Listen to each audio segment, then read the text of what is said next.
Facebook incite les utilisateurs européens à accepter la reconnaissance faciale. Concrètement, depuis quelques jours, les utilisateurs européens voient apparaître en se connectant à Facebook une pop-up intitulée Révision importante et paramètres à vérifier. Parmi les différents éléments à vérifier, une option pour activer la reconnaissance faciale.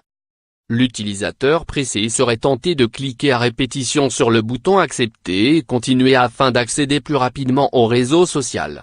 Il activerait dans ce cas cette nouvelle fonctionnalité. Son utilité: comprendre quand est-ce que vous apparaissez sur des photos, des vidéos et dans l'appareil photo, explique Facebook. Mais aussi, cette réintroduction, peu avant l'arrivée du RGPD censé renforcer la protection des données personnelles, peut surprendre. En 2012, Facebook avait supprimé sa fonctionnalité de reconnaissance faciale en Europe, après une polémique et plusieurs procédures lancées auprès d'organismes européens de protection des données, qui craignaient pour le respect de la vie privée des utilisateurs. La notion du consentement de ces derniers était notamment mise en cause.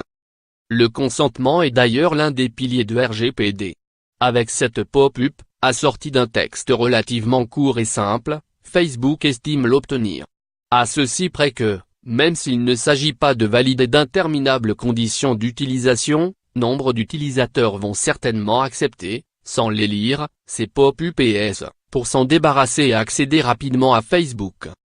Les utilisateurs plus attentifs seront aussi tentés de les accepter, tant Facebook insiste sur la protection que cela est censé apporter à l'internaute. Nous traitons ces données afin de pouvoir vous protéger contre l'usurpation de votre identité, explique ainsi Facebook. Si l'utilisateur, au lieu d'accepter, choisit de cliquer sur Gérer les paramètres de données, il lui faudra pas moins de 5 clics, et plusieurs appels sur l'usurpation d'identité, pour demander à Facebook de ne pas activer cette fonctionnalité. Si vous ne souhaitez pas cette fonctionnalité, mais que vous l'avez activée par mégarde, il est possible de la désactiver. Sur le site, suivez ce lien, cliquez sur Modifier puis choisissez Non sur l'application mobile, cliquez sur l'icône menu représentée par 3 barres horizontales, choisissez Paramètres et confidentialité tout en bas, puis Paramètres et reconnaissance faciale enfin, cliquez sur la question et répondez Non.